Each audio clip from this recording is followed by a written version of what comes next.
So hello everybody and welcome back to my channel. This is Shalini and today we are talking about maths and money. Okay, there are a lot of aspects people think of before doing an MBA. It can be culture, infrastructure, blah blah blah blah. But at the end of the day, what they actually look forward to is the ROI.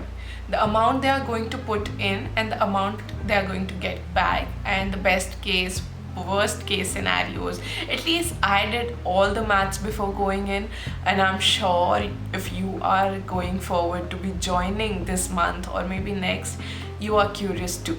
But well, beforehand, let me tell you where I am coming from. So I completed my MBA in 2023 and it's been almost a year, and I did it from TAPMI, Manipal, and a lot has changed since, including the market, the reputation of the company, the reputation of the college, and a lot of things. And especially, it was a tier 2 college when I joined it, and I think it's a tier 3 college now.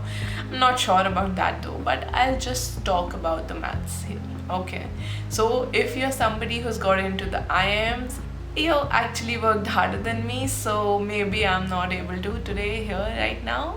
But if you're somebody who's got into KJ Somaya or like Goa Institute of Management or TAPMI or Wellinger or something like that, hello, and let's get into it. There are three things that we will learn. One, what are we currently doing? Second, how are things gonna go next 2 years? How much will you be spending actually? And third, how much will you be making? Okay, let's start with the very first thing, which is your current situation. You're either a fresher, a recently passed out student, or you have been working for past 1 year, 6 months, 2 years, something like that. I had worked for almost 16-17 months before doing MBA, and that was the experience I went in with. Okay, why I did it? Because everybody was doing it, to be very honest. Because if today I'm told what would you have done 3 years back, maybe filmmaking, maybe content creation, maybe something else related to camera, being either side of the camera. But then I was very clueless and everybody was doing an MBA, and I was frustrated in my job because it wasn't very well paid and I was working for 14 to 15 hours on days. So I just opted it.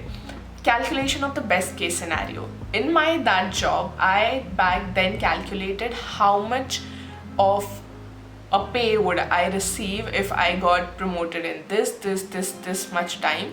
So according to that calculation, MBA made sense because it would have taken me around 8.5 years to reach my current salary. Okay. Second thing, how much are you going to spend? The fees is never going to be anything less than 17 to 20 lakhs.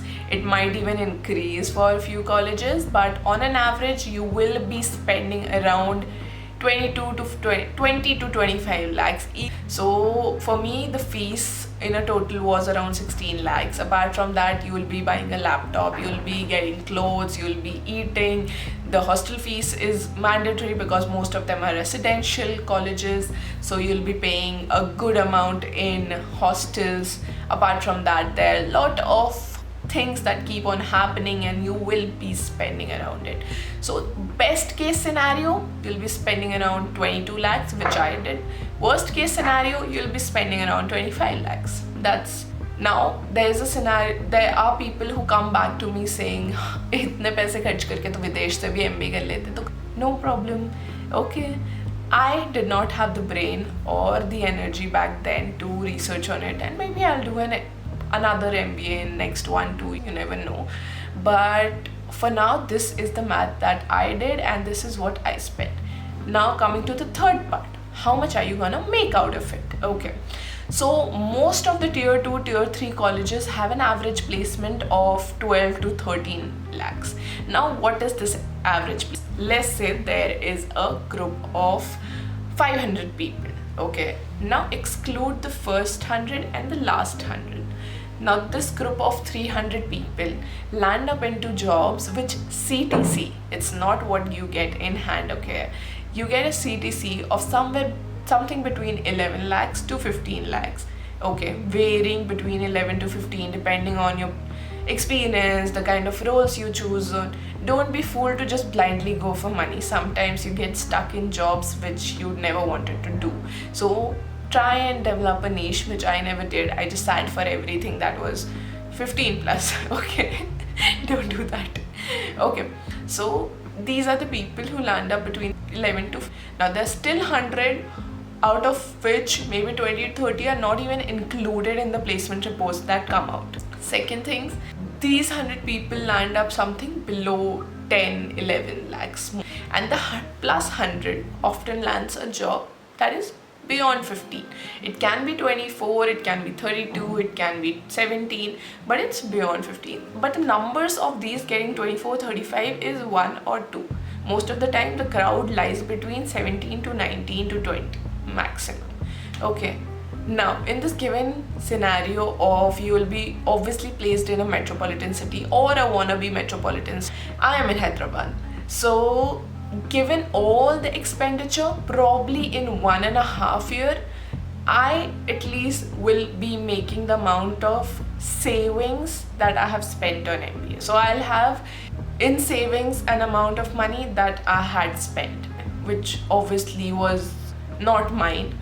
Okay, you can take a loan, it's very easy. But okay, so that was the whole maths. So deciding whether to do an MBA or not should a lot be on your belief in your current job. First thing, are you actually to give up a 7 to 8 LPA job? There's a lot of luck involved, there's a lot of hard work, skill development involved, and you also have to be ready that you would go into a workplace where there'll be people who were in slightly better college and landed up more CTC than you did, and you will be very much in a feeling like, I get this feeling a lot of times like I can do better than that. Okay, but why am I earning less than that? So it happens all the time. So if you want to know anything more about apart from the maths part that we discussed today, do let me know in the comment section, and we'll see you.